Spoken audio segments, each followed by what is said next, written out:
So after a few days, I have finally completed Jedi Survivor.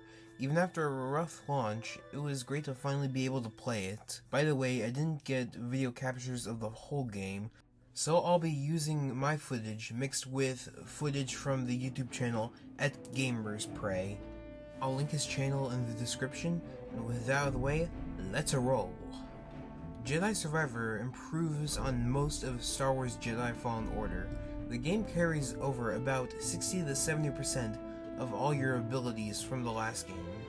Cosmetics are carried over, but you have to find them, scatter them around the world.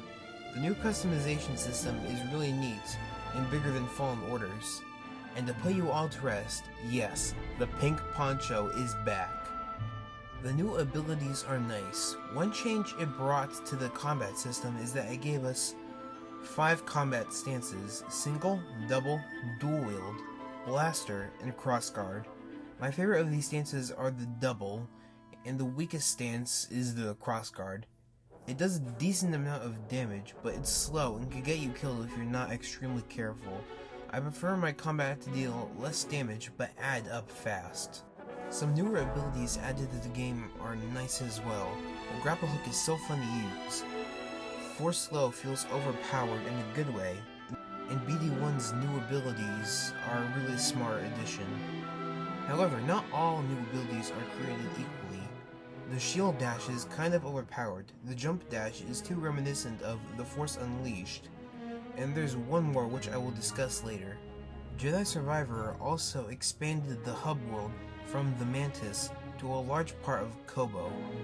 The terrarium from the first game is now a garden on the roof of the saloon, and there are more seeds to plant there. This game introduces a holotable game.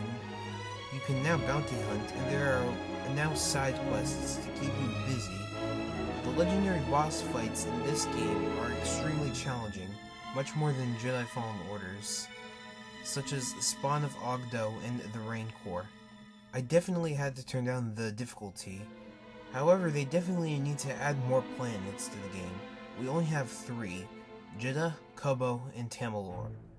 And Tanalor we complete in the last hour of the game. Now to discuss the elephant in the room. A lot of people, mainly on PC, have been experiencing performance issues, such as frame rate drops and glitches. I played this game on Xbox Series S. I did experience some frame rate drops, but it doesn't really bother me. I have not, however, experienced any glitches. Since then, they've released a few patches, but I'm tired of the business model of release the game now, fix it later. I pay for a product on launch, I expect it to be working. However, the real meat and potatoes of the game is the story, and you can't get into that without spoiling it, so I am going to spoil the game. Now, go play it if you haven't already. Let's go. I'm really glad they didn't decide to make this a direct sequel to Fallen Order. I do not think that would have worked. Instead, they do a 4-year time jump with a book released in between, a kick-ass intro that recaps the first game, and a montage that shows the main characters have broken up the band, with Cal and BD1 taking over the Mantis and making new friends who die in the intro.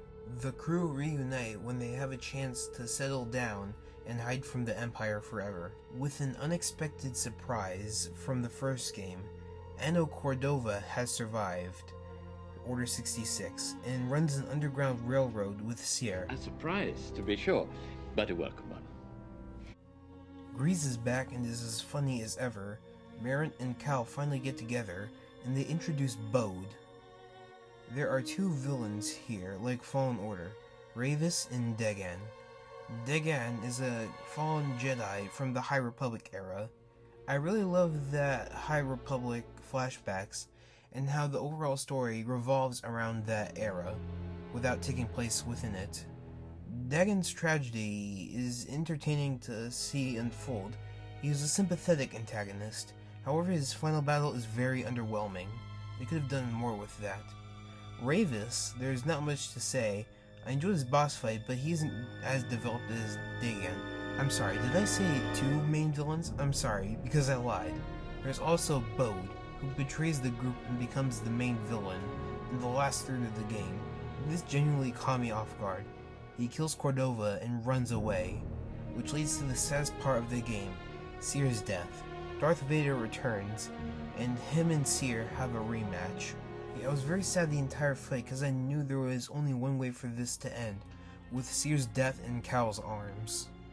It's like they took the emotional punch from the Order 6016 in Fallen Order and amped it up to 11. The game then turns into a revenge quest to kill Bode. Cal chases him across the galaxy to Tanalorr, and along the way we learn more about him and his daughter Kata. We also get a tie-in to Andor when we infiltrate the Imperial Security Bureau. But this leads into my biggest problem with the game, Cal embracing the dark side. The game replaces his Force Slow ability with the Rage ability.